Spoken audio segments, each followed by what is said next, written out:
All right, so this presentation was developed by Dr. Rob Myers, University of Missouri, and North Central SARE, with significant contribution from Steve Groff. The list of contributions and kind of how this was put together is listed here. Paul Yassa from University of Nebraska, along with myself, reviewed this. And that's probably why I got recruited to be one of the presenters. So it should be pretty good information for those of you who are hearing a lot about planting green. And so, you know, as we look at some of these integrating cover crops, a lot of questions farmers have is, can I integrate these cover crops and still not have a negative effect on my cash crops? And so as we go through this today, we're going to look at strategies that help us and some of the factors that you need to consider when we're integrating cover crops. And then we're even going to talk about pretty advanced use of cover crops in the planting green option. And how can we do that? What are the serious considerations and strategies that you need to consider to maximize the benefit of your cover crop and still have really positive outcomes on your cash crop or your crop rotation? So hopefully we'll come up with some strategies here that allow that cover crop management to still complement the crops that you're planting and your cash crops and your crop rotation. So that's kind of our goal for today. So one of the first things that you think about is terminating cover crops with herbicides. And really, you're probably just going to have a regular burn down that's not that much different than a lot of farmers use in a normal spring and a normal rotation as they burn down some of those winter annuals and things like that. So the big question when you have now a cover crop out there is, what is my timing? Do I burn down early? Do I burn down late? And that all goes back to, one, your experience, and two, what is your ultimate goal of this cover crop and this crop rotation? What are the resource concerns that you really want to address with this cover crop? And that's going to drive a lot of your decision making. So we want the cover crop to be complementary to your crop rotation. So here are several considerations, some of the things that you've got to think about as you go through managing your cover crop and your overall cover crop strategy. These are things like termination timing, termination method. Is any pre-plant tillage going to be done? How is your planter set up? Because, you know, we've got to have a system set up so that if we're going to allow those cover crops to grow and reach a little more maturity, get a little more carbon growth in the roots and in the top growth, then we've got to have we might need a different planter setup, but we at least need to give some consideration to that. The other thing that this cover crop is going to have an effect on is your nutrient management, because you're now changing the biology in the soil. So you're changing the biological delivery of nutrients and cycling of nutrients. So we need to make sure that we have a solid understanding of our nutrient management adjustments that need to happen as we integrate these cover crops. And then lastly, the cover crop is going to affect moisture regimes in the soil. It's going to take some of the moisture up in the spring, and as soon as you terminate, it's going to conserve moisture. So you need to time that right with your moisture conditions and read the season, kind of be a game time coach as far as reading that weather forecast and reading it to see how to best optimize your management for your cover crops. Okay, so a lot of beginning cover croppers, you know, I wouldn't really recommend that beginning cover croppers start with, you know, planting into 6 foot tall cover crops. You know, maybe early on in your experience, you need to look at terminating cover crops a little earlier so that they're less of a hassle to plant into, less maybe more adapted to the equipment that you have available to you, and is a little more easier for your management strategies and very similar to your current management strategies out there. So that early termination might be a good place for most people to start. You're going to still watch the rain you're going to watch the weather forecast and try to time your termination so that it takes best advantage of the moisture that's out there. As you gain experience with cover crops, you generally can start having more cover crop residue and be able to manage for that. You're going to start seeing more benefits from the cover crop as far as building organic matter, building good soil structure, providing food for the soil organisms that are going to be beneficial to you. So as you gain more experience, most farmers start leaving more and adding more and managing for more biomass from their cover crops. And that may lead to this whole discussion about planting green that we're getting ready to go into. Cover crops in the past, you might be considering, well, maybe I should plow all that residue under. Maybe I should turn that residue under so that I can have a really good seed bed. And certainly that's an option. However, we want to weigh the pros and cons of this cover crop. What is it you're trying to do with this cover crop? If you're trying to build structure, if you're trying to use the cover crop to maybe reduce or eliminate soil compaction, then you've got to decide, how am I going to best manage this? If a lot of inversion tillage is used, you can negate some of the benefits you're trying to achieve with your cover crop. Okay, so if building soil structure and eliminating soil compaction are two of your primary goals, then you need to really think about, is inversion tillage or is tillage the best termination strategy for you if those are your goals? Because one of the things that the cover crop is going to do for you is improve aggregate stability. It's going to leave more pore space. It's going to leave some of those earthworm and root channels intact as macropores, so that you get a lot better infiltration and a lot better water holding capacity. So if those are your goals, you need to just look at the tillage system that you're thinking about using as termination and say, will this involve a lot of inversion? Will it involve a lot of side-by-side movement that's going to destroy or set me back a little bit in my building of soil structure? Is it going to leave those root channels intact, or is it going to immediately decimate all those and remove those pore spaces out there? So just give that some thought as you look at this. It still may be an option for you, but just make sure that you're addressing your concerns. Okay. So if we're planting green, as you gain experience and you decide that you want to plant green, there's a big difference between planting into 6 foot tall cover crops versus just a green vegetative cover crop, kind of like the one that you see here. If you're planting into taller cover crops, this might be something that's more fitting to soybeans. Soybeans can tolerate that high carbon biomass without interrupting the nutrient flow that's important to soybeans. They still will be able to fix their own nitrogen. So nitrogen immobilization from that cover crop isn't as big a deal for soybeans. They're less affected by any shading effect that would take place out there. And so if cover crops get large, then planting soybeans into that is probably a better option than corn. If you're going to plant corn into a green cover crop, then planting into that cover crop while it's still vegetative means that the carbon to nitrogen ratio of that cover crop is still low. So it's going to immobilize nitrogen less and hold on to that nitrogen not as long into the season. So it's going to release that nitrogen, release those nutrients more timely for the corn crop if you plant into it in a vegetative stage.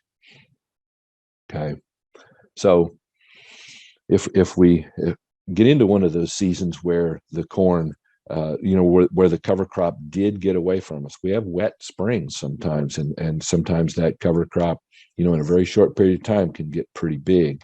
So, if it gets up to 6 feet tall, then it it becomes a point when planting green becomes actually your best option, because one of the worst things you can do from a planting standpoint is kill a large cover crop and then get a rain. And then you have a very rubbery, very ropey cover crop that you're now trying to plant through and trying to cut through. Your double discs aren't going to cut through it as well. It's going to have more issues if you're trying to plant into that partially dead cover. Okay, so the best option once a cover crop starts getting big is plant into it while all that residue is still standing. Your planter will slip through there pretty well, and then you terminate shortly thereafter. And so then you've got cover crops that are going to, or your cash crops going to be coming up and emerging through that cover crop pretty well. Okay, and so the planter, a lot of people plant with 15-inch row planters, and you'll be amazed how much of that biomass the planter knocks over, or at least gets to leaning, so that as soon as the cover crop begins to decay, it falls right over, and it's pretty easy for the soybeans to get right up through that. A lot of people worry about, well, I don't have a roller, so I can't plant green. I don't have a crop roller. Well, you wouldn't have to have a crop roller in most cases, especially for soybeans. However, if you've got a type of planting operation, maybe you've got a drill that really slips through all that cover and doesn't knock very much over, then having access to a roller is not a bad thing, but it's not necessarily a must-have in order to utilize this planting system. So what you're going to get as you plant green, this is why it's worth considering, is by letting that cover crop biomass get bigger, you're going to have better weed control benefits from that cover crop. You should be able to time the moisture management. You're reading the season as you let it grow. You're going to be able to terminate that cover crop at a time when the weather forecast is most favorable. It's going to pull moisture out if it's in a wet spring, but you can terminate it and time it right. If it turns dry on you, you can terminate it, and preserve as much of that moisture. So it gives you more of a position where you can make the best decisions possible. Planting into a standing cover crop, most planters are going to do a lot better job planting through that standing cover crop while the stems are still upright.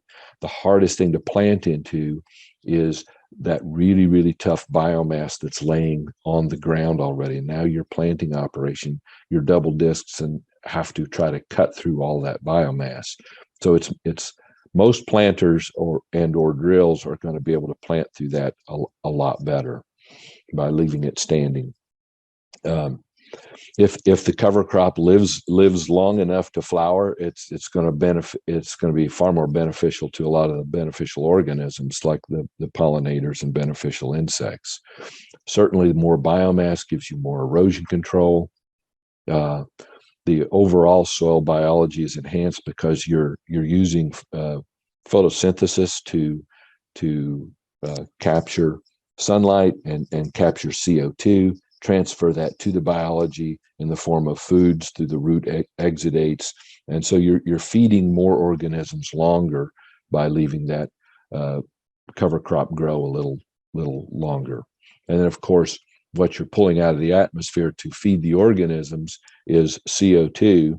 And so that carbon gets transferred to the soil through the biomass, the above ground and below ground, but particularly the below ground biomass, much faster. So if one of your goals is to build soil organic matter, then letting that cover crop grow, you'd be amazed what just a couple of weeks, what a difference it makes in how much extra biomass above and below ground you can get and accumulate. And then, of course, as we look at the economics of the system, letting cover crops grow gives you an opportunity for grazing in the spring of the year. So some of you may have cattle and may have that as an option. Certainly that is a real game changer from an economic standpoint. It gives you a lot of opportunities to utilize that cover crop in the spring for spring grazing. And so as we look at this overall system, we've got a lot of farmers, and we've got the information that from the farmers. We've done surveys of many farmers across the country, and so some of these experiences come through in the SARE survey that was done. And so when we ask farmers their experiences with planting green and pest issues, we look at things like early season diseases, and you can see that 67% of the folks said, well, it's really no different, that they couldn't see any difference. 27% thought that, well, maybe early season diseases could have been an issue. When you look at slug populations, 70% said, well, it's not much difference. But then there's that 17% that said, well, slug populations were a little more significant. Same thing for voles. You had most said no difference, but some were saying that they thought maybe vole populations were a little higher. But when you get to the bottom, it was pretty consistent that weed control was a major benefit. There was more people saying that you get improved weed control, and that's pretty consistent among anybody that we talked to, and all of the field trials that we've seen, all the demonstration plots.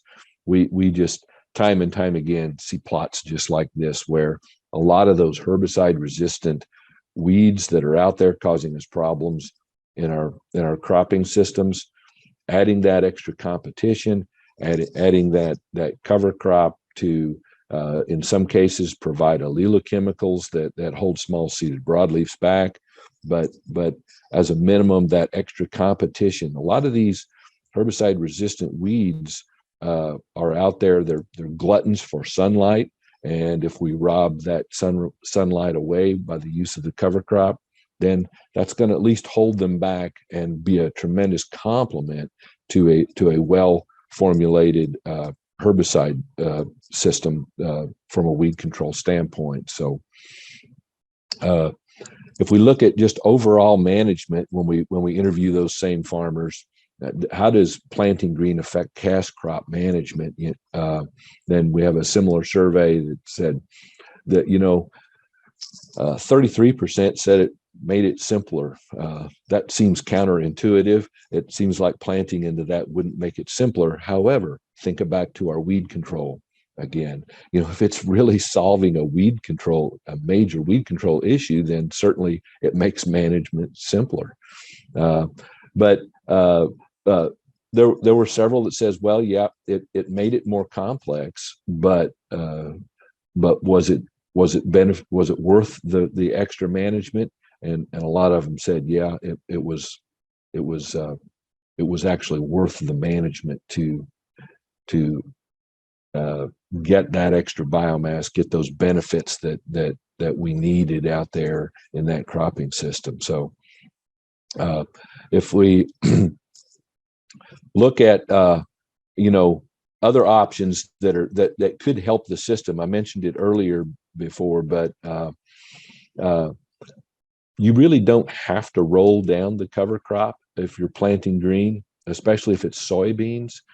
Keep in mind that corn is a little different than soybeans in a tall cover crop. Corn, if corn comes out and has to elongate early in its growth cycle to get to that sunlight, then there are studies that show that elongation kind of becomes a detriment at a time when that corn plant is trying to determine its ear size and other things. So corn is a little more susceptible to that loss of sunlight than soybeans are, especially early in the growth cycle.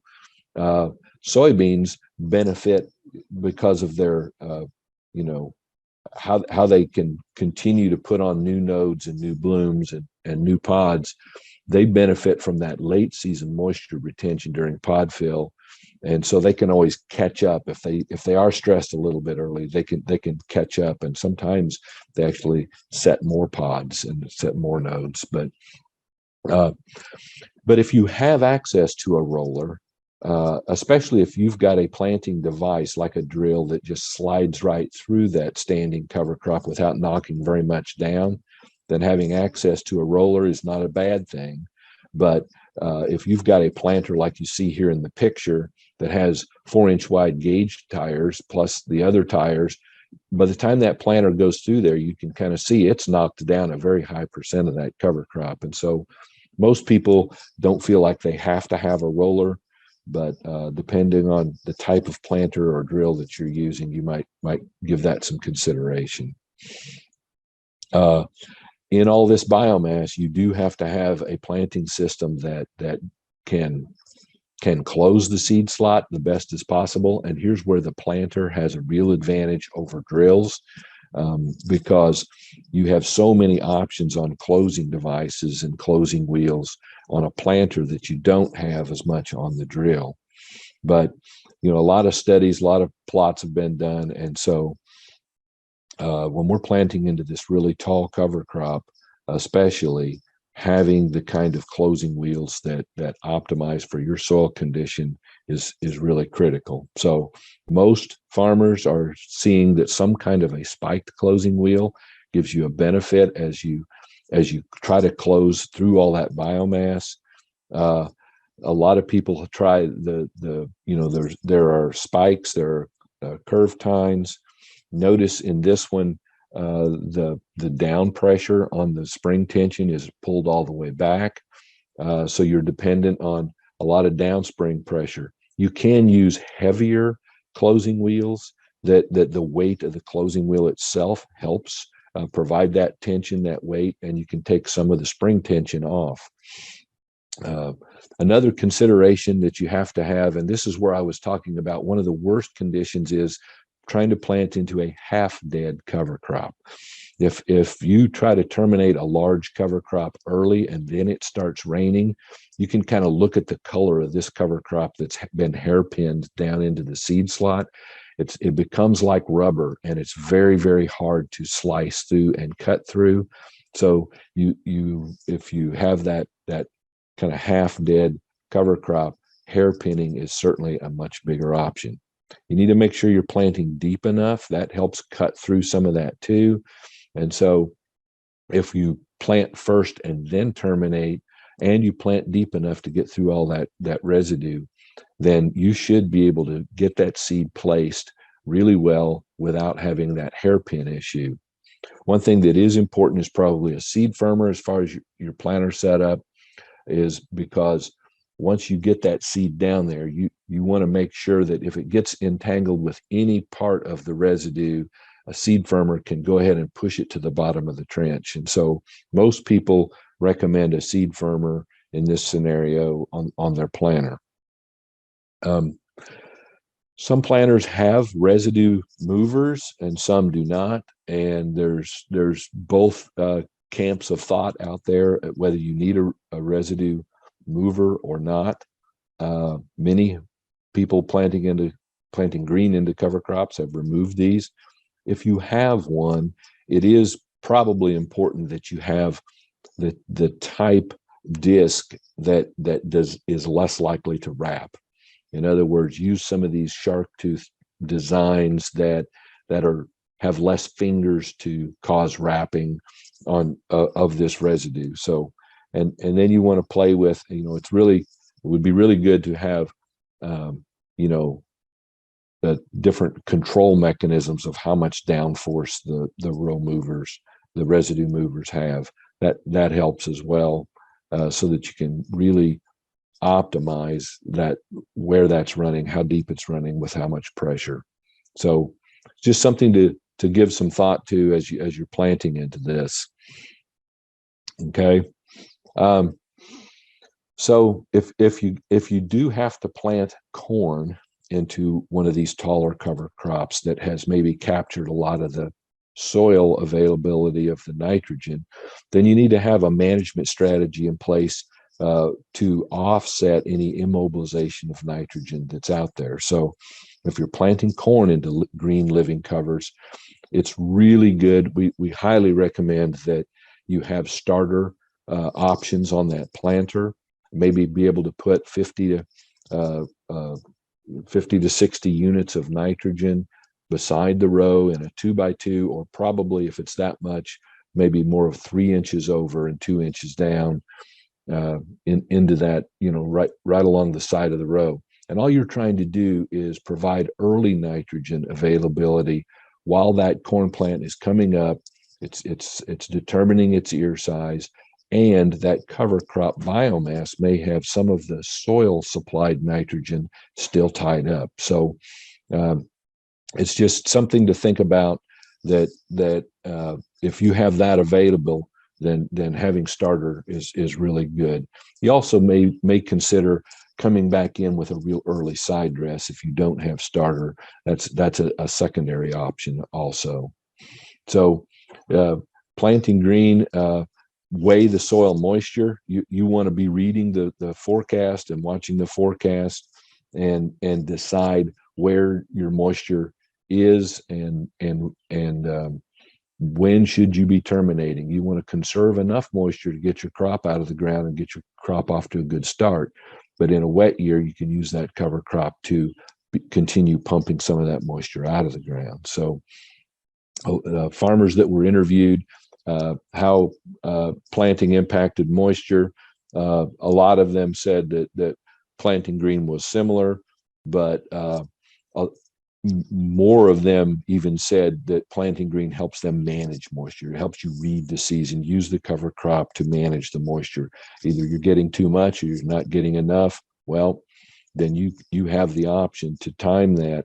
Once you terminate that cover crop really early in the season, then you've taken that option off the table. Okay, so if, in terms of planting the cash crop into that green situation, a lot of people do this in different ways, but a lot of the farmers that have been doing this and having experience with this would suggest that, the time of planting is at least as good as it was before. It's not slowing me down as far as when can I plant my crop. And then there are some that even say that it enables me to plant earlier than some of my other fields. So by using this cover crop to help manage moisture also helps you manage the timing, the optimize the timing of your planting of your cash crop.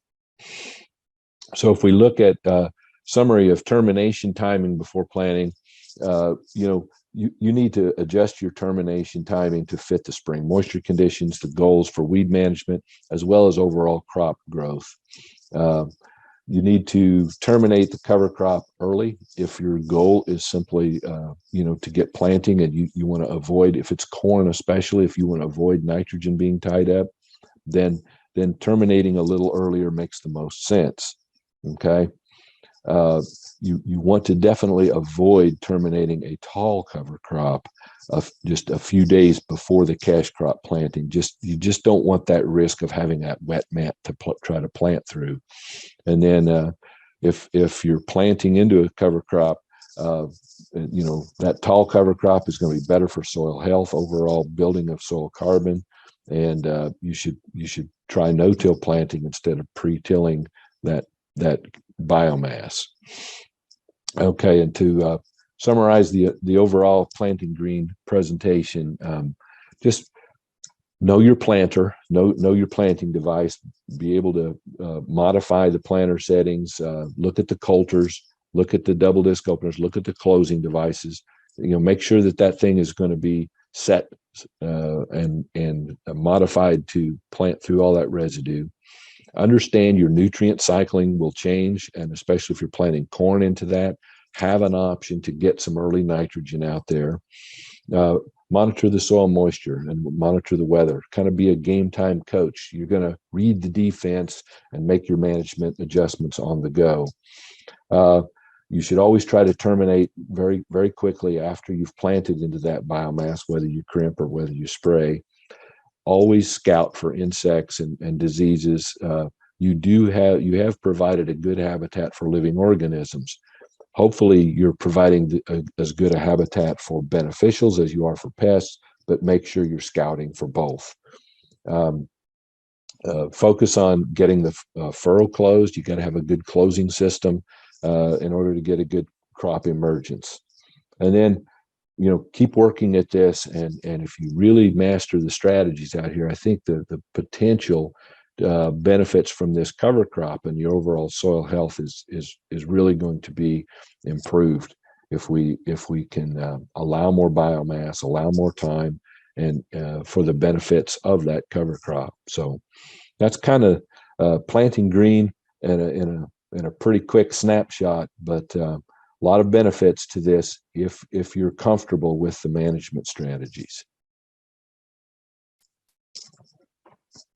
Okay, that's probably the end of mine, and I think we're going to switch over to Shalamar now. Thanks so much, Barry.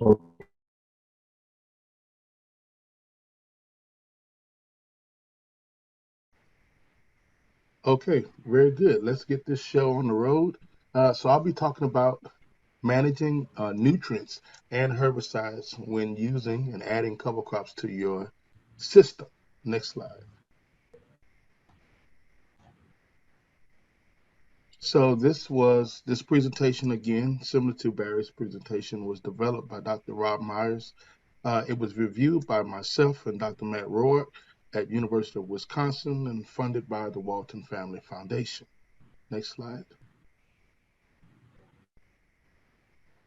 So this presentation comes in two parts. The first deals with cover crops and nutrient management, and the second part deals with cover crops and herbicide management. Next slide. So in this first section, we're going to deal with three things. We're going to look at legume contribution to fertility as far as nitrogen fixed from the atmosphere symbiotically. All right. Second, the impacts of cover crops on tying up nutrients. So speaking of like a cereal that may immobilize nutrients and keep it in an unavailable form. Okay. Then we're going to take a look at, we're going to take a look at nutrient management through the lens of soil health. Okay. Next slide.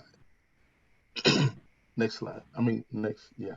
So when you think about legumes, right? In most cases, you want something that would overwinter, similar to cereal. But then when you think about the selection, you have different types of legumes that you can choose. There are some that grow better in cool season, right? That's crimson clover, Harry vetch, and so forth. I'm doing a lot of work with Balanza clover. It has proven to overwinter. Then you have warm season legumes such as cowpeas, mung beans, sun, hemp, and tropical legumes. So they're not all created equal. We're going to see that further. Next slide. So here's just a picture of Balanza clover, and you can see totally that they're both Balanza clover, but they vary because of the variety. So you can see the height and the biomass above ground for one versus the other is significantly different. So even within Balanza clover itself, there are some variations that you must consider. Next slide. So here, kind of the same concept. You have crimson clover, right? But the varieties within crimson clover causes there to be different growth rates, different rates of getting to flowering, which then affects your ability to scavenge nitrogen longer at a higher rate, fix that nitrogen, from the atmosphere longer at a higher rate. So knowing which variety is the best within the species, it's a part of your selection. It's a part of your selection. Next slide. So here's a table. It's a lot of numbers, but I'm going to break it down. And so what we have is Balanza clover, Berseem clover, Kentucky Pride, crimson clover, and then you have Dixie crimson clover. And across the board, we're looking at the seeding rate, winter survival, rooting depth, weed suppression, and nitrogen in the above ground biomass. And so right off, I'm going to look at the extremes. So the Balanza clover has a lower seeding rate relative to Dixie crimson clover. And then if you go across, you see there's a significant difference in the winter survivability, right? Which then translates into a significant difference in the rooting depth, which is highly important for soil health. And then, so because you are in the spring, for the crimson clover, you have less weed suppression ability relative to the Balanza clover fixation. And then finally, one of my favorite subjects is the nitrogen in the biomass. It's significantly greater for the Balanza clover because of its spring growth. It can put on twice its biomass in 1.5 to 2 weeks. I've seen it do it. And so you get a significant amount of nitrogen in the biomass. The question is, can we manage to get this nitrogen released and available to your subsequent corn crop? And this data comes from Nathan Johannan down in Southern Illinois. Next slide. So our previous slides, we talked about legumes, but here we're talking about a non-legume cover crop. Next. And so with the non-legume cover crop, you're looking for something that can scavenge nitrogen, such as this daikon radish, right? So daikon radish grows very well, very vigorously in the fall, but yet it winter kills. But during its time of growth in the fall, it's very efficient at scavenging nitrogen, right? And so one of the things that farmers are looking for is a cover crops that gives them the ability to trap or hold on to residual nitrogen as one pool in the soil. Another pool is the nitrogen that it mineralizes over time, right, from the soil organic matter. We don't want to lose that nitrogen because it's relative now, it's very expensive, right, to lose that kind of nitrogen. So you want a cover crop that you can plant and add to your system, similar to cereal, that will scavenge that nitrogen, hold it in place, and then you have to time up the rest of your system to take advantage of the release of that nitrogen. So especially with radish, which releases very early because it winter kills. Next slide, please. So here's just a figure demonstrating with radish how the process by which you're getting this uptake, scavenging of nitrogen in late summer and fall, and then it terminates at the first frost, okay? And then as it terminates, the residue begins to decompose above ground and below ground. It's releasing nitrogen and other nutrients, right, that's within its biomass into the soil. And then in early spring, when you plant your cash crop following, in the spring, you're getting nitrogen uptake or nutrient uptake, possibly that's from that radish, right, that's being used and utilized by your subsequently planted cash crop. Now, it's tricky because that radish winter kills, and if you get a heavy spring rain, you could flush the system and miss a nice portion of that nitrogen that was in the radish. And so whenever we like to plant mixtures and not plant radish alone to avoid that flush. So you might want to plant something with that radish to kind of take up that nitrogen in the spring that it released at the first thaw in the fall. Next slide, please. Okay, so this is a prime example. This farmer basically is alternating the planting of radish and winter annual cover. Looks like possibly cereal rye. And basically on the corn row, he has the radish growing, okay, which is going to winter kill, then begin to decompose. You're going to have a lot of earthworms. It's going to excite the microbiome, right? And so you're going to have good microbial activity there. But in the spring, you still have some cover, right, for erosion, and you still have some nitrogen scavenging going on with the cereal, but not as much as if you didn't have the radish there. So in the corn planting zone, you have this low C/N ratio material that has already decomposed over the winter into the early spring, and nitrogen would be available there in that corn growing zone and not being scavenged and immobilized by the cereal. Next slide. Okay, next. So when you think about cereal, corn following cereal, you have to have a game plan, right? You can't add a cover crop such as cereal that's aggressive in growth and nutrient scavenging into your system without adapting your management.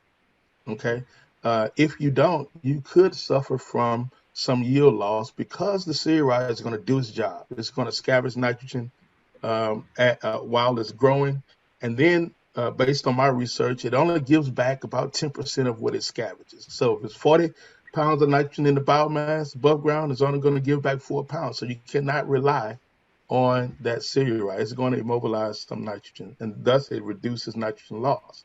So how can you manage, right? You got to think about your termination timing.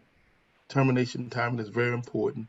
And so the safest option is to terminate early if you have enough growth, right? It doesn't take much cereal to have an environmental impact, let's say on water quality in a tile drain landscape. So you could terminate a little earlier, especially if you're new and you're a novice to the system, right? You want to avoid terminating and then planting into the system while it's wet and rubbery.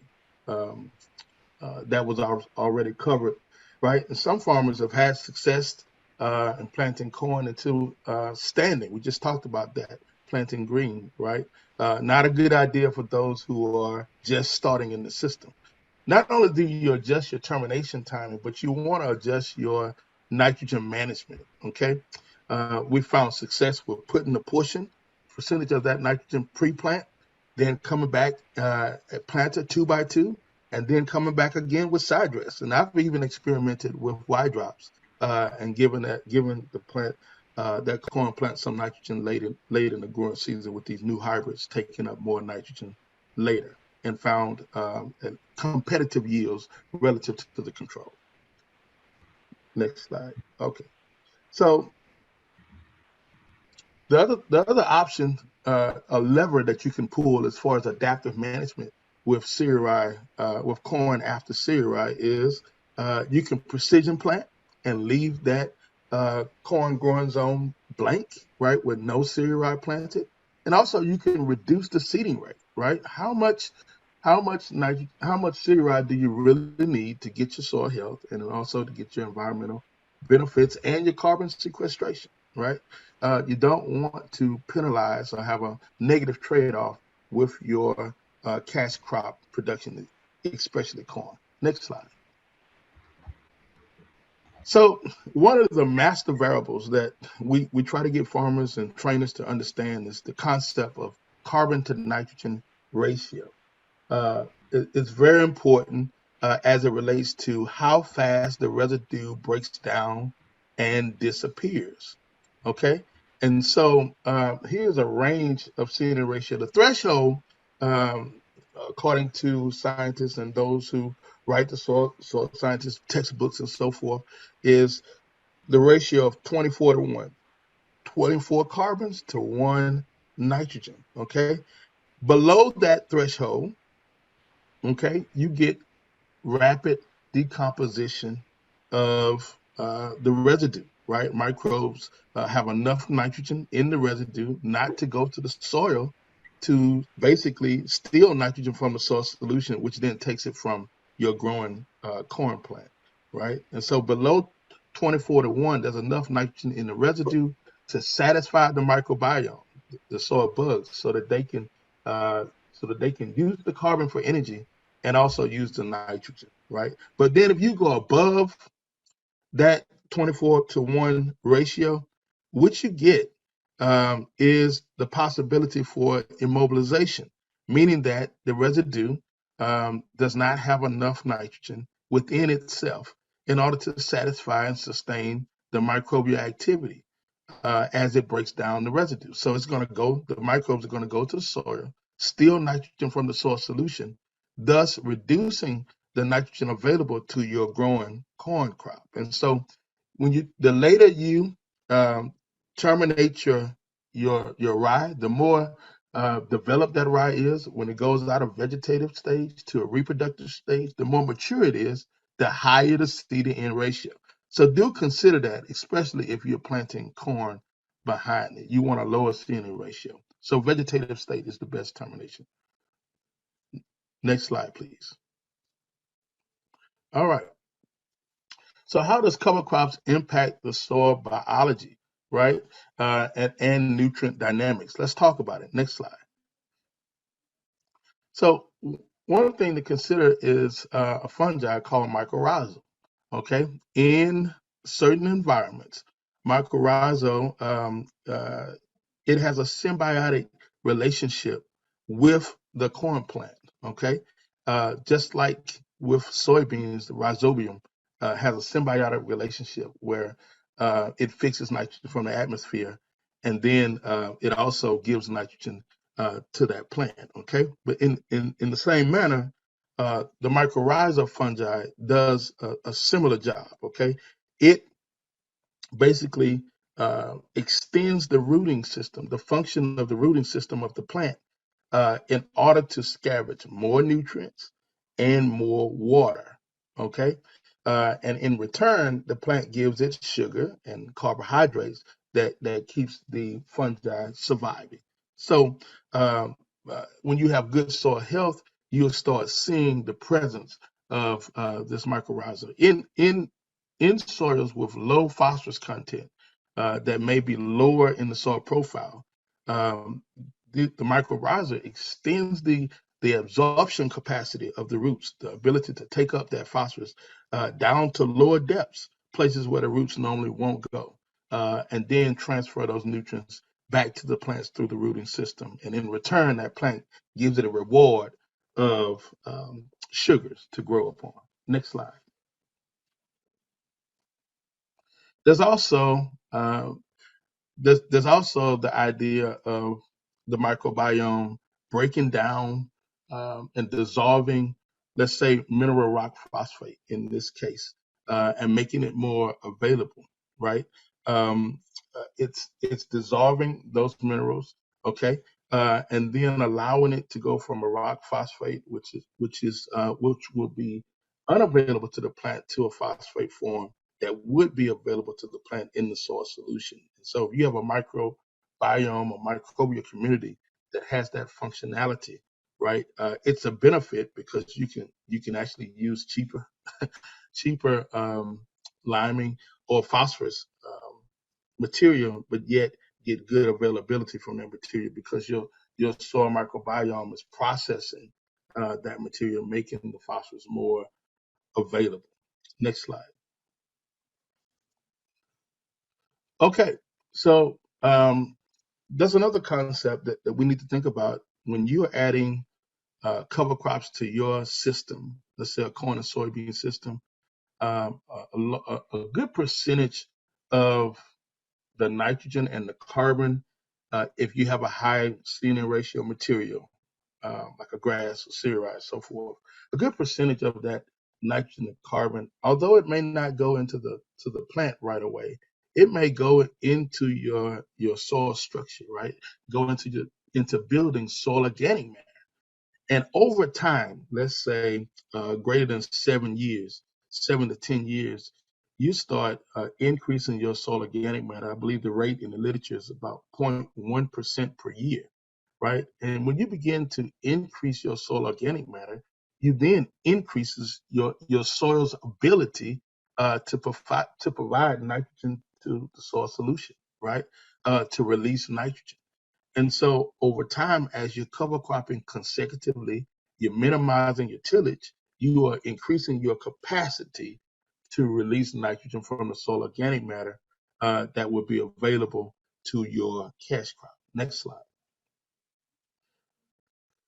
So when we think about cover crop nutrient credit, you have to understand that there's a trend and it changes, and so all cover crops are not created equal. Okay, if you have a winter cereal, you have like cereal rye, you're not going to get a credit for nitrogen. You're going to mostly have nitrogen tie up, or we say immobilization, right? You can't assume that you're going to have fast release.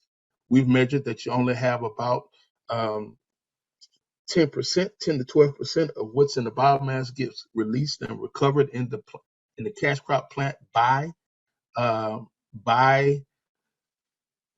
harvest. Okay, if you get strong growth of that cover crop, listen, you're going to need to adapt your nutrient management. Even if you have manure and you've applied manure and you have the cover crop growing, that cover crop, if it gets really good growth, has the ability to interact with a significant portion of the nitrogen that was in that manure that you thought would be available for your subsequent cash crop. When you think about something like a daikon radish, okay, assume no change. Okay, assume no change. So normally it does not negatively impact your, let's say, nitrogen availability in the soil. It scavenges and it releases, catch and release very fast. Okay, so you can assume kind of no change there. Now, if you planting corn following a legume, let's say like Balanza clover, you can expect a decent amount. If you get over 1,000 pounds of biomass, you can expect a decent amount of nitrogen that's been fixed from the atmosphere. You can also expect that legume is not going to severely impact or decrease the nitrogen availability in the soil. And so you have two benefits there. It's fixing nitrogen from the atmosphere rather than scavenging. And so when that biomass above ground, below ground begin to decay, then there's going to be an additional release, right? And if you have a mixture, it depends on what's dominant in the mixture. So whatever is dominant, that's how the mixture normally would perform. Next slide. So here's another novel, innovative way to adjust what your cash crop need behind terminating your cover crop. So this green seeker technology using NDVI and so forth allows you to go through the field, create a spatial map of, let's say like a heat map of greenness. And so the greener your plant is, the more chlorophyll, the more healthier that plant is as far as nitrogen nutrition, right? And then if you see spots that are not as green, it could be in places where you've had heavy cover crop growth, especially if you have a grass and you want to go back and create zones. You can use this technology to create maps, to create zones to allow you to supplement your cash crop behind the cover crop growth that could have scavenged some nitrogen. Next slide. All right, so we move to the second half of the presentation where we're looking at cover crops and herbicides adjustment. The questions are, does the use of cover crops lead to any changes for herbicide management for commodity crops? The second question, are there any issues, right, from residual herbicides that could affect the establishment of the cover crops? And so, most people don't think in this detail, but this is definitely a part of the system that must be considered because, listen, it goes both ways. Your cover crop could impact the weed management of your cash crop, right? It could reduce and suppress weeds and thus could possibly reduce the amount of chemical that you actually need to have good control. Also, the residual herbicides that you add during the cash crop growing season may impact the establishment of your cover crop later in that fall. And so we're going to talk about that. Next slide. So you might want to think about a couple of things. First is the termination of your herbicide. So normally glyphosate works well, especially on grasses. But if you have a mixture in there that involves some broadleaves, right, you're going to need some 2,4-D for your clovers and so forth, and also possibly for ryegrass, right? Next question is, do we need any changes in our residual herbicides? Well, if that chemistry really needs good soil contact and you have really good strong cover crop growth, then do note that it may be difficult for that herbicide to actually get to that soil at the rate and mass that it would if the cover crop was not there and had not grown so strongly. So you might want to think about changing your chemistry there, or you may want to adjust. You may want to adjust when you actually make your application. You delay. Maybe you get some decay of that cover crop residue and get some more, um, you know, get some less ground cover, and then make your application. Or you might find that you don't need as much herbicides to get the job done because your heavy cover crop growth have already suppressed some of your weed pressure.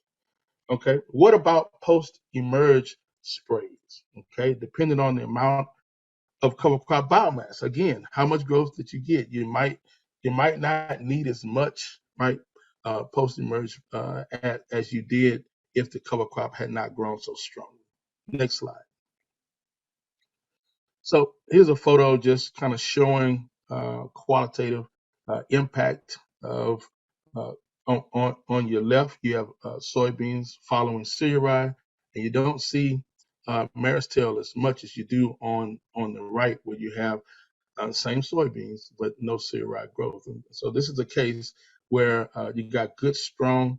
It looks as if you got good, strong growth of your cereal ride there on the Weber farm that significantly reduced visually here the pressure of mare's tail in that field. And so is there a possibility for some adjustment in the sheer mass of chemical that you're applying there?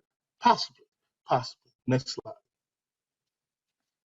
So here's a shot kind of showing the impact of post-emerge on radish, daikon radish growth. And so the top left corner is the control, right? And so that's the non-treated, right? And then as you move to the right, you see FlexStar had a significant impact, but Cobra did not, right? And then you go to that middle section, you see Pursuit had a significant impact, the other two did not. And then on the third section, relative to the non-treated control, prefix had a significant impact. And I've seen this in fields, and over time, even researchers learn, right? I've seen this in fields, and over time, thinking, what in the world is going on? Maybe it's too dry. Maybe we did not get enough rainfall. But now, as we mature and understand the system better, it could be the herbicides was hindering the growth of the radish. Next slide. Okay. Next, just keep bringing them in. There's it's a list of them. So I'm not going to go through all of these, but you definitely have to think about your residual herbicides. Here's some observations. So cereal rye is pretty tolerant. Okay, FlexStar could be a problem for radish, clover, and Austrian pea. Okay. Then generally, here's the order of sensitivity as researchers have kind of put this thing together. So radish is more sensitive to Australian winter pea relative to crimson clover, which is equal to annual rye. And then annual rye is, more sensitive to winter wheat, which is equal to winter oats. And then hairy vetch and cereal rye of all of those cover crops seem to be less sensitive. So you might want to consider that depending on whether what's your goal. If you're trying to get, nitrogen scavenged before corn, it seems like something like hairy vetch would be an option, right? A legume that's not as sensitive to your herbicides program. But if you're looking for good erosion control fall and spring, and you're going into soybeans, cereal rye is a great option. Okay, next slide, please. Okay, and so let's think about the lever and adjustment of timing of your cover crop seeding, right? So that you don't have this residual herbicide problem or interaction, negative interaction. So here's the most challenging, that interseeding, right, early in the vegetative growth of the corn has been most challenging because you have annual rye, dual, Zuda, Outlook, and Harness have had impacts, right, from most to least, from left to right. You have red clover. A lot of people use that up in Wisconsin, Canada, and so forth. You also had some impacts there, and that research came out of Penn State. So if you adjust the timing, let's say to August interceding, right, it also requires some careful planning, right, because you can still have, if that residual has a longer half-life and is still around, you still have an impact. And the best timing is that September, October, right, cover crop planning timing. They're found, researchers have found less of an impact the later that you plant that cover crop. But you don't want to be too late, or you're not going to get the stand. You're not going to get the bang for your buck. Okay. Other factors is soil type, right? Fine texture soils that herbicides hang around longer. Okay.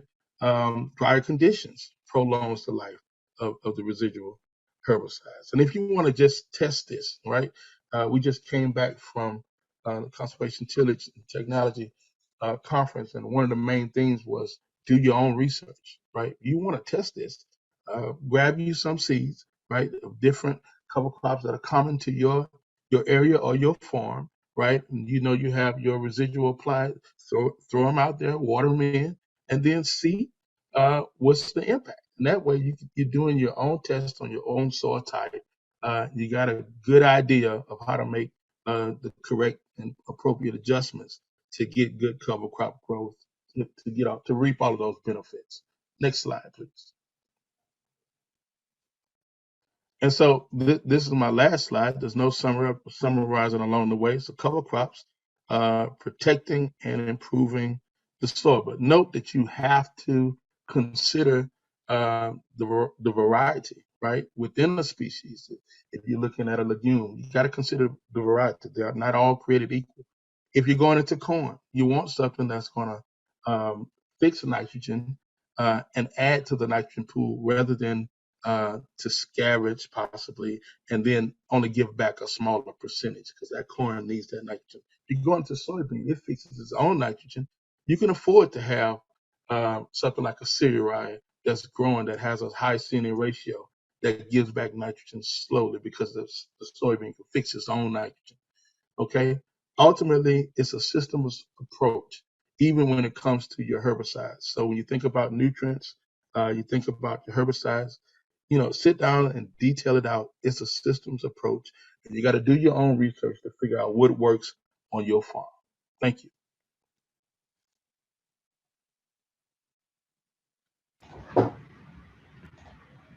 All right. Thanks, Shalamar, and thanks, Barry, too.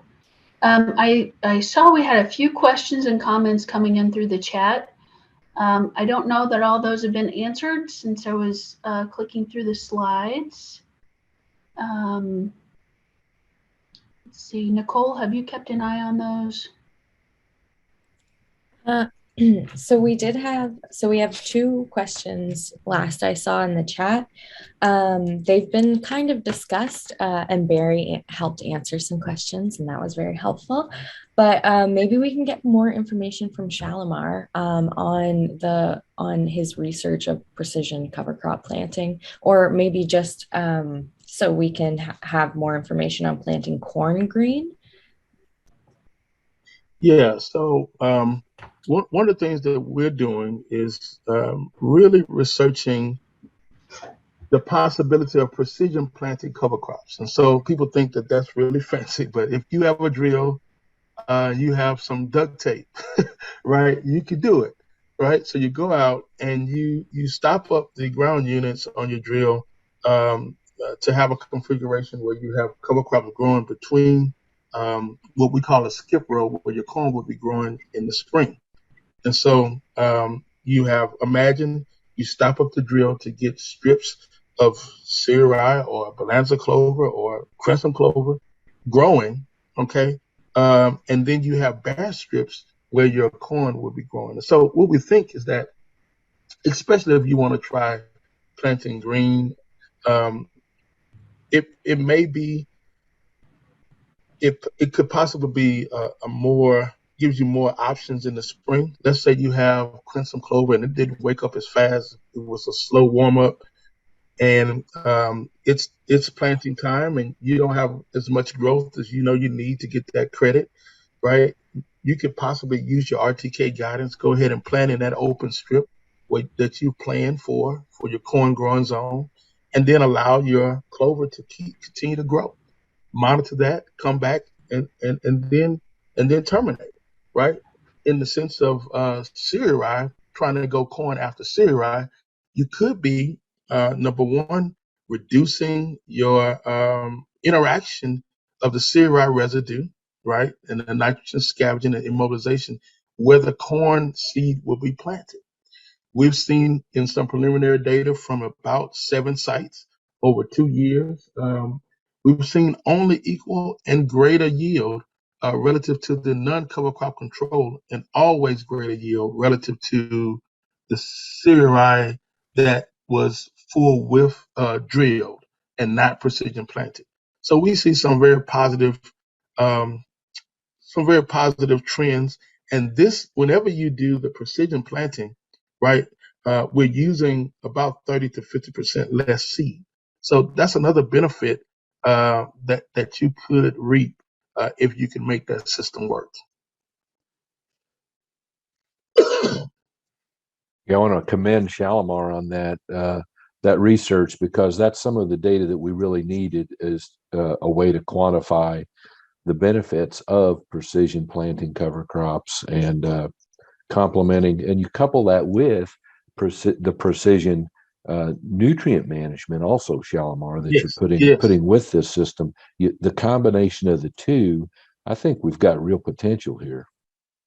yes. So Barry, we've tried. I thought about, if I have cereal rye growing in the center of the row, what else do we put there? Well, we side dress right there.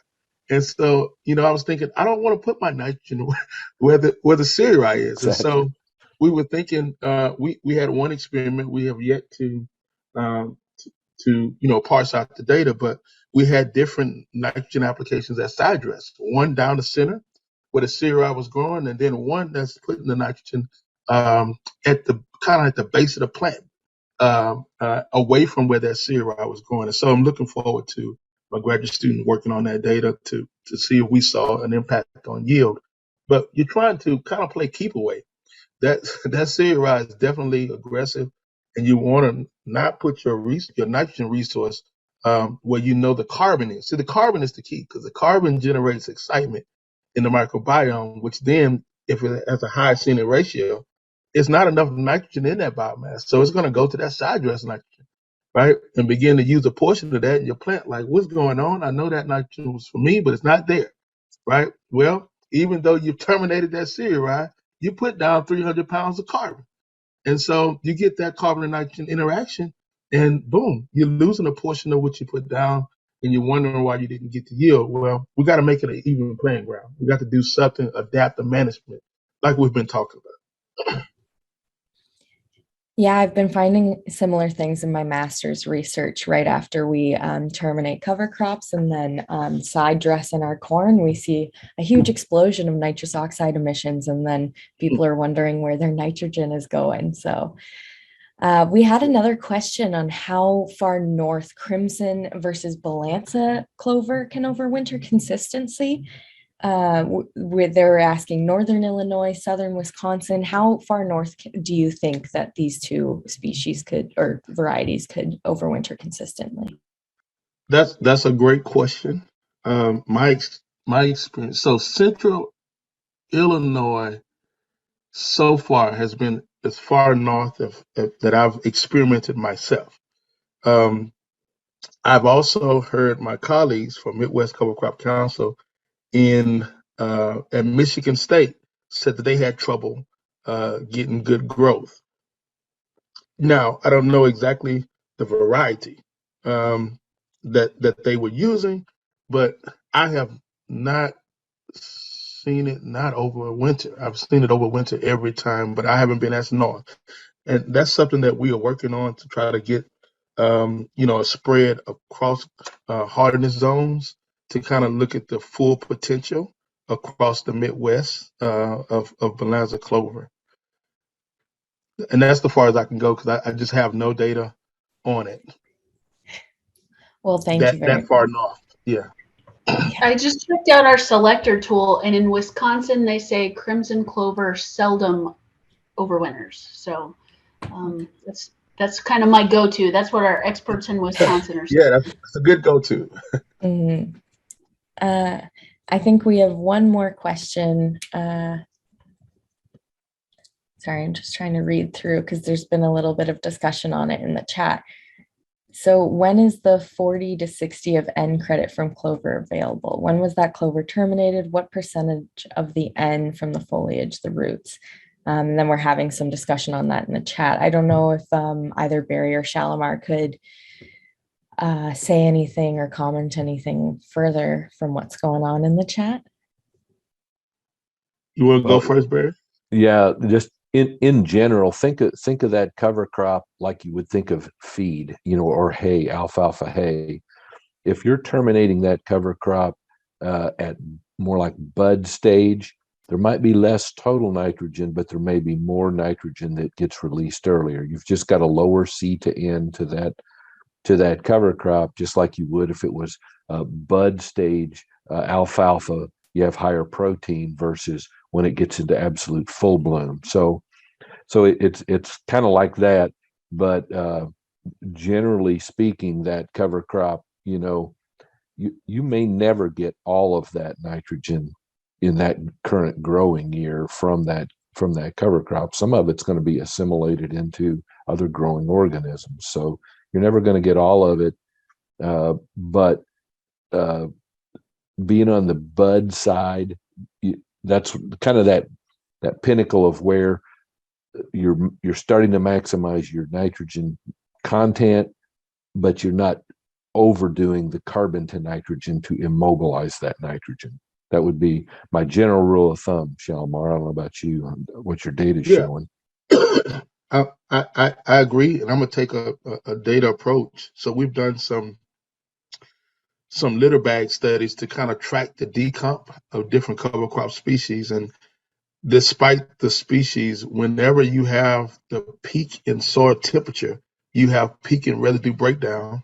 And if you have peak in residue breakdown, you have peak in release. And so we see peak breakdown of the residue from V3 to like VT, okay, in that window of, let's say, of corn growth. And so that's what we see peak temperature, we see peak breakdown, also we see peak ammonium. Then next thing you know, you see peak nitrate. So that's showing that it's releasing out of the biomass in that window. It's going to ammonium and then it's nitrifying into nitrate in that window. That also happens to be when the corn plant begins to have a linear demand, high demand for nitrogen, right? And so now you can adjust that flush. You can keep it in that window, but if you terminate, the later you terminate, the further you kind of push back that window.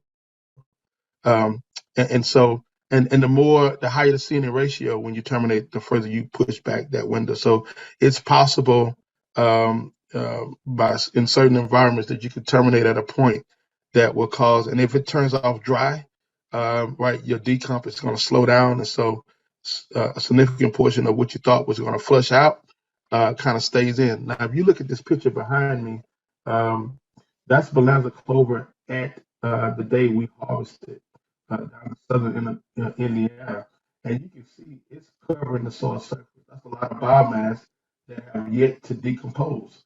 So if I had 100 pounds of nitrogen in that above ground biomass, I can't expect all of it to get to that standing corn crop because a lot of it is still in that biomass.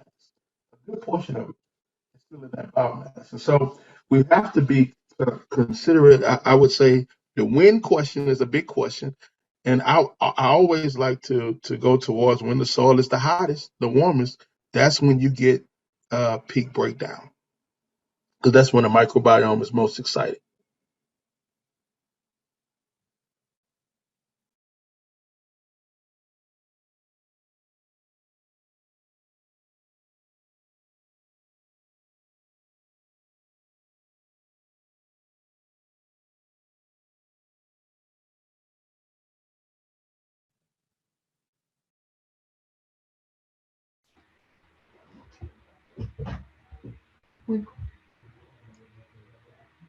Looks like Shalamar's checking out the chat. We've got some questions about optimizing biological functions in and around the seedling to help with nutrient cycling.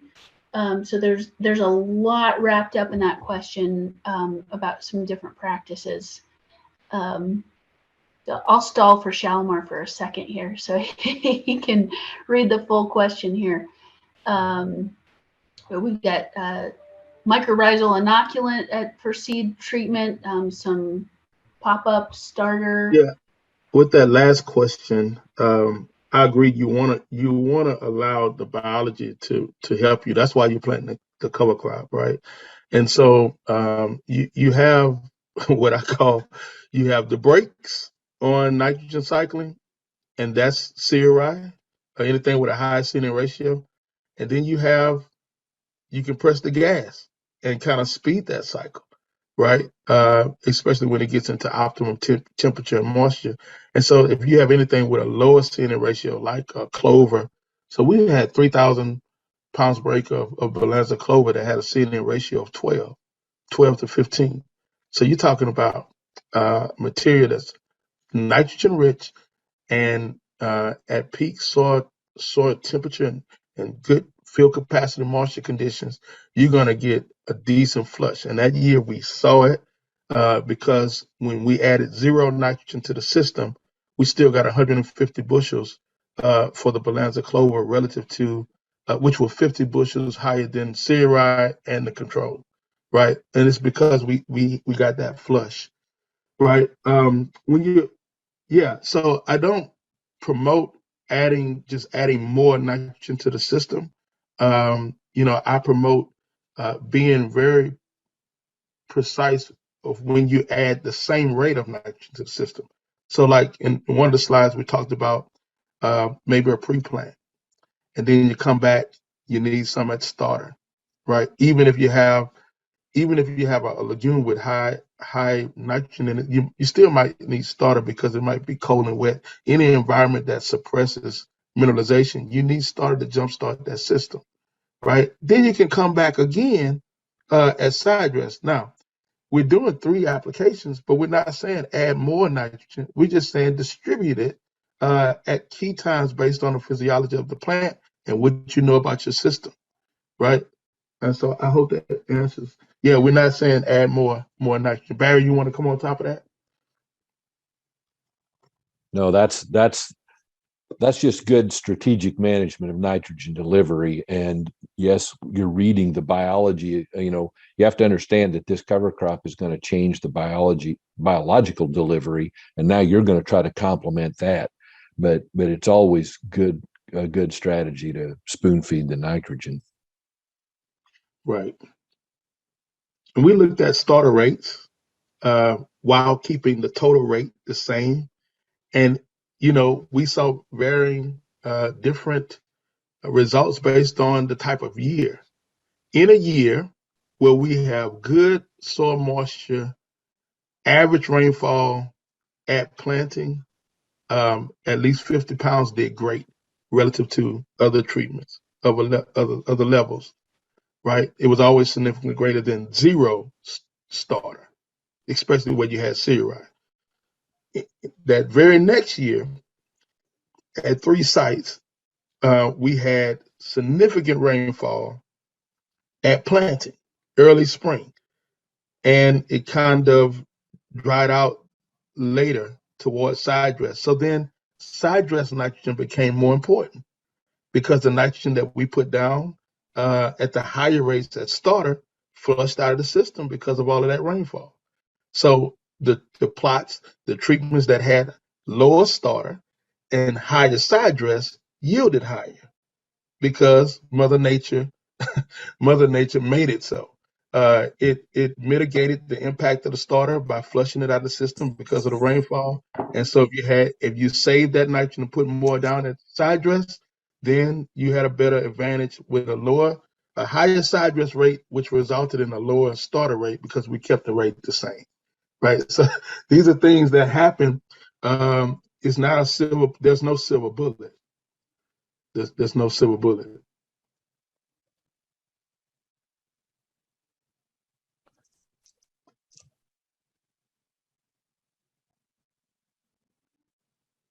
looking at.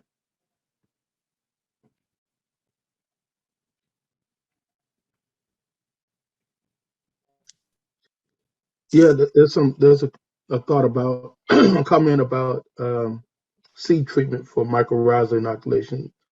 Um, Pop-up starter, we hit that versus conventional. Okay, with some protein in there. Yeah,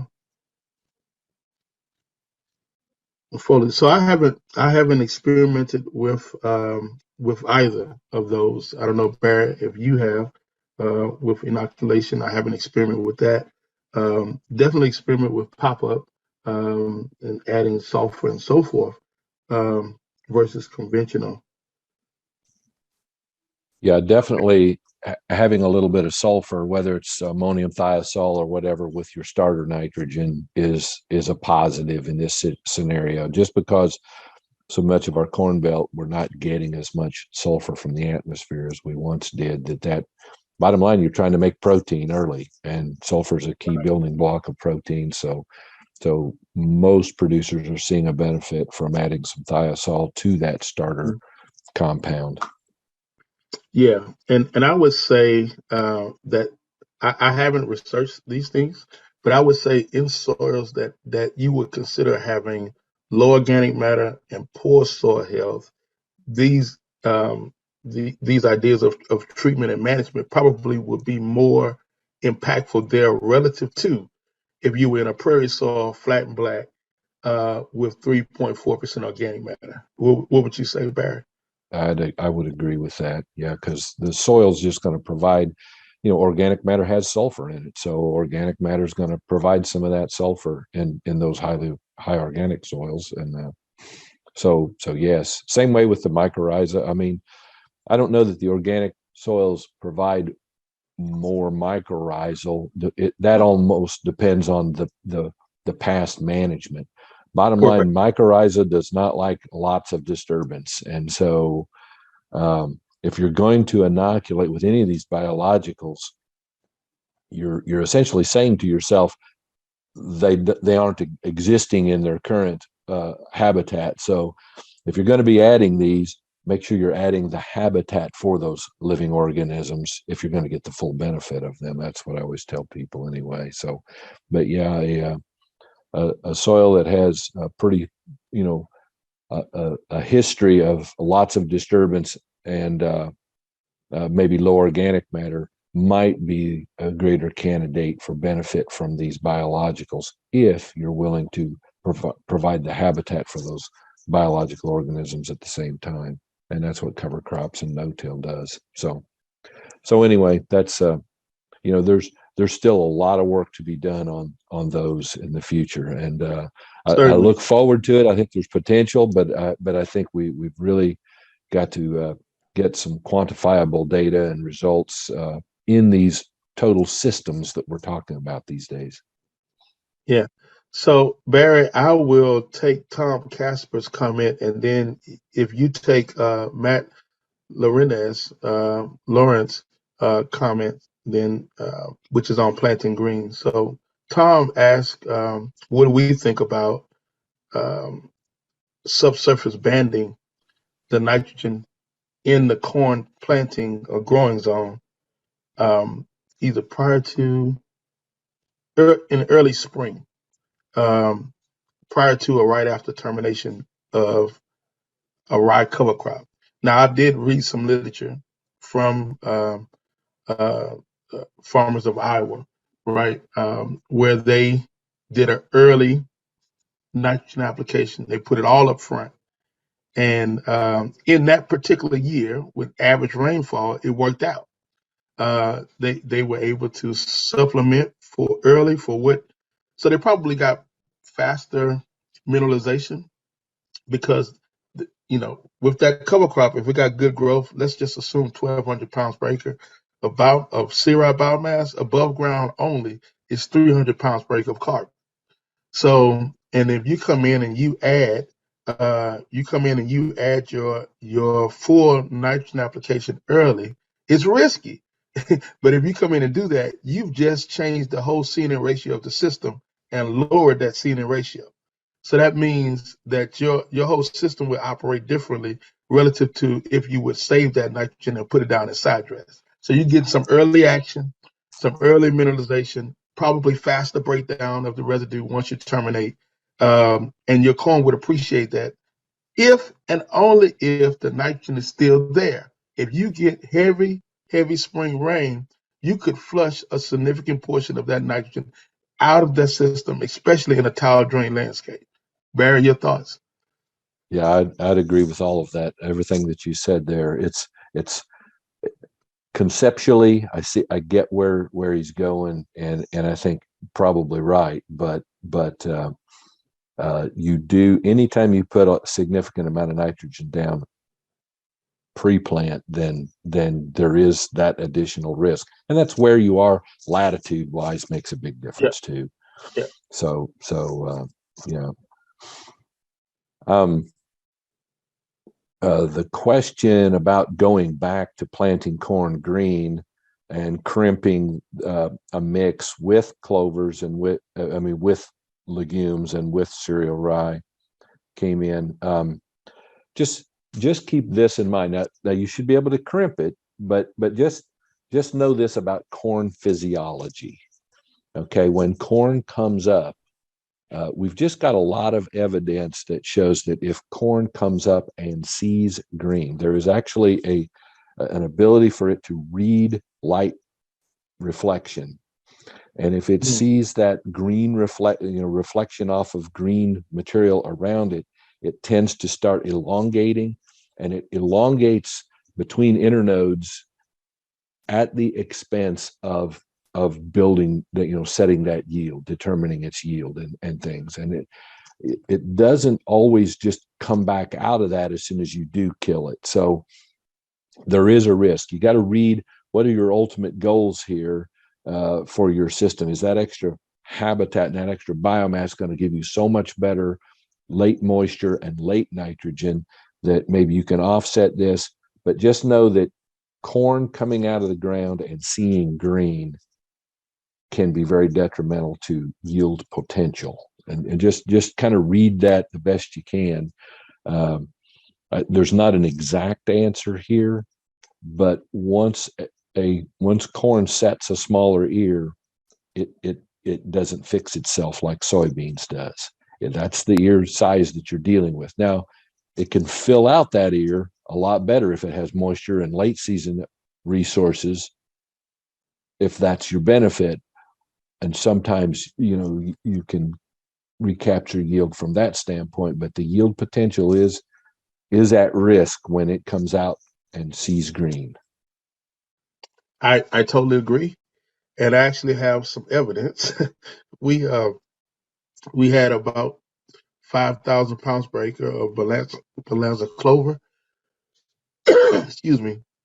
And relative to the control, we lost population, and also we had a significant reduction in harvestable ears.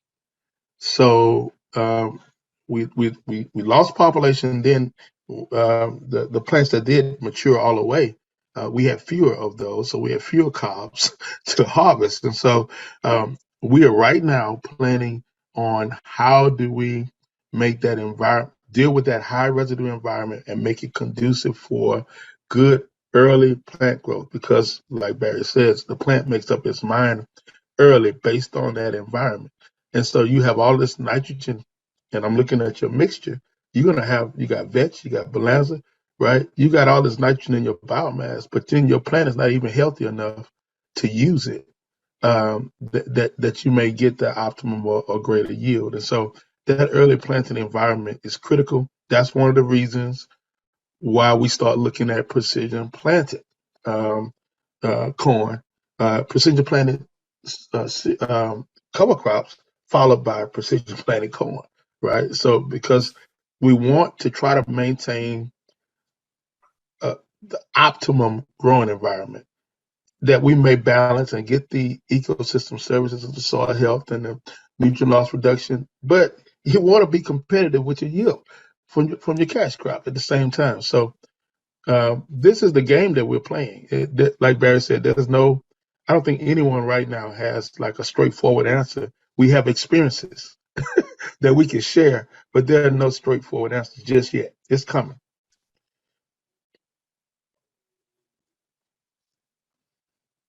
Oh.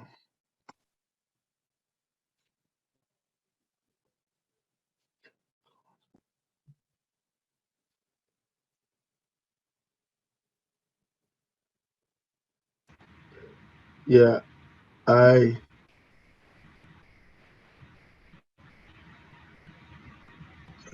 I don't know how many more we take, what our time looks like, but um, Yeah, if you guys have time, we can have a little more discussion.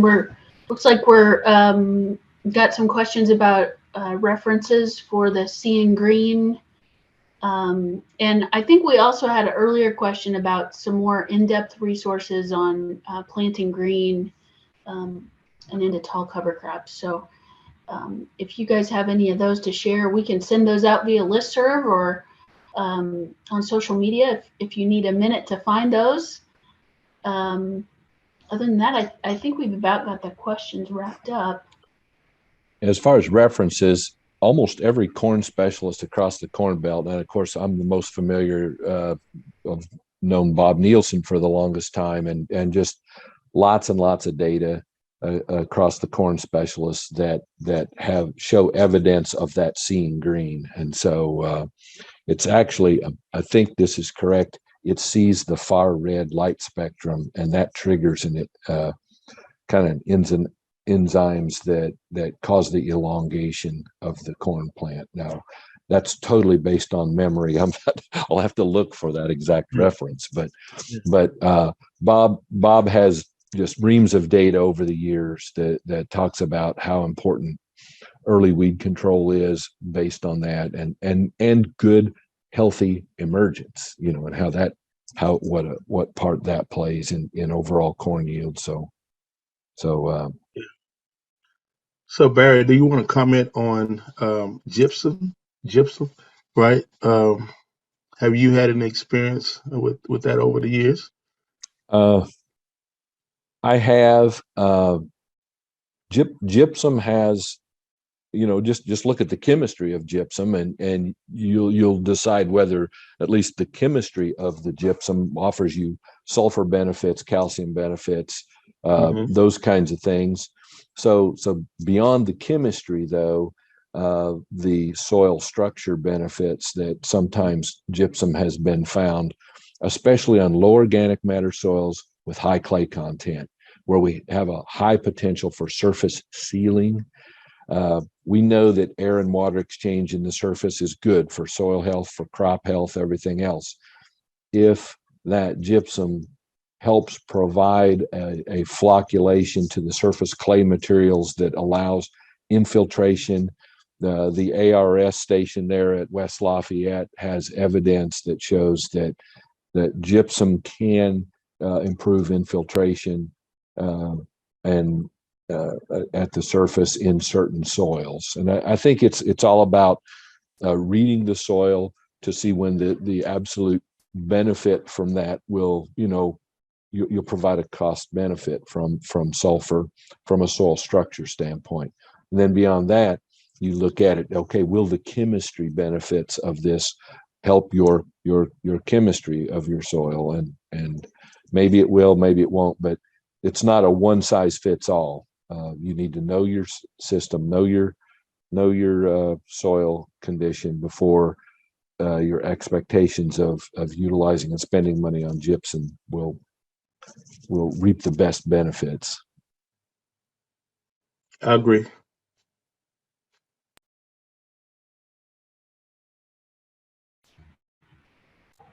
All right. Well, thank you, Shalamar and Barry. I want to be respectful of your time and let you go.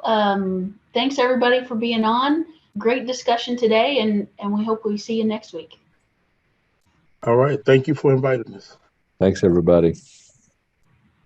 Thanks, everyone. Bye.